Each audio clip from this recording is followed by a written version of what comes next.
I'll start off by saying how it looks. I do look like I went to a private school, which does mean, of course, I was groomed from a young age. Including things like public speaking, and I also do bits of acting on the side.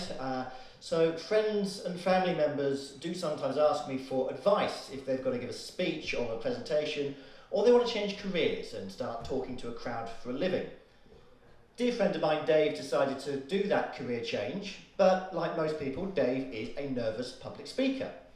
So he saw some advice online. We met up for coffee because he wanted my opinion of it. He said, Carl, when I get nervous in front of a crowd, I've read that I should picture my audience naked or at least in their underwear to humanise them. Do you think I should do that? And I looked at him and I said, aren't you a primary school teacher?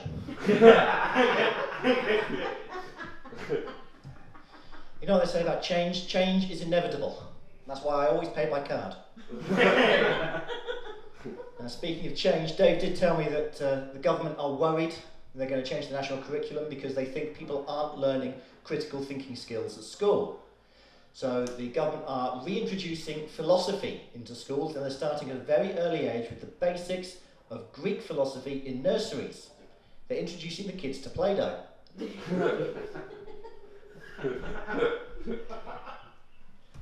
Katie, who you saw earlier, mentioned autism and how some people think that autism is a superpower. As an autistic man, I can say for 100% I was not bitten by a radioactive autistic person.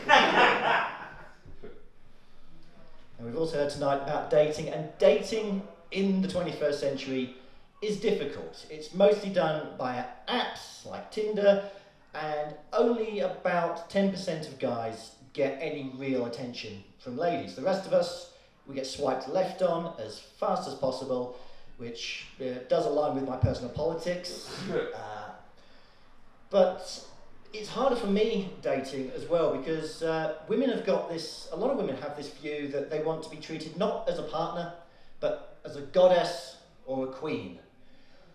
I'm a Republican atheist, so half of women want me to abolish them, and the other half don't exist. But you also do get a lot of women who will get with a partner and they're not the right one for them, but they'll stay with them because I can fix him. And it's usually the kind of guy they're trying to fix who goes around, chest out, big muscles, pretends he's got a Lamborghini going, I am an alpha, as if they're going to summon the Power Rangers. But I do say to those women, good luck to you if you want to fix them. Yeah?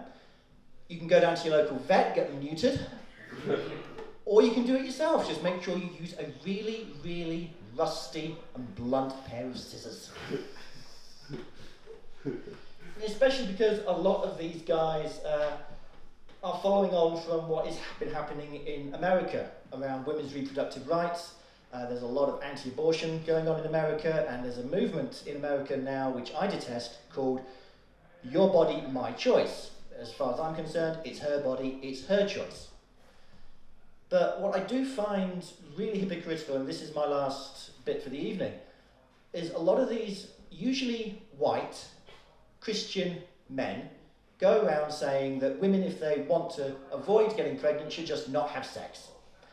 Firstly, if you want to not get a woman pregnant, maybe you should not have sex. But secondly, there are no 100% effective forms of contraception. Condoms, they can split. The guy can forget to pull out. And if you do truly believe as a Christian that abstinence is 100% effective, the next time you pray, ask Mary, Mother of God, to show her your stretch marks. I'm Carl Brown, and that last line didn't go as well as I want, but I hope you enjoy the rest of the evening and come back tomorrow and Thursday.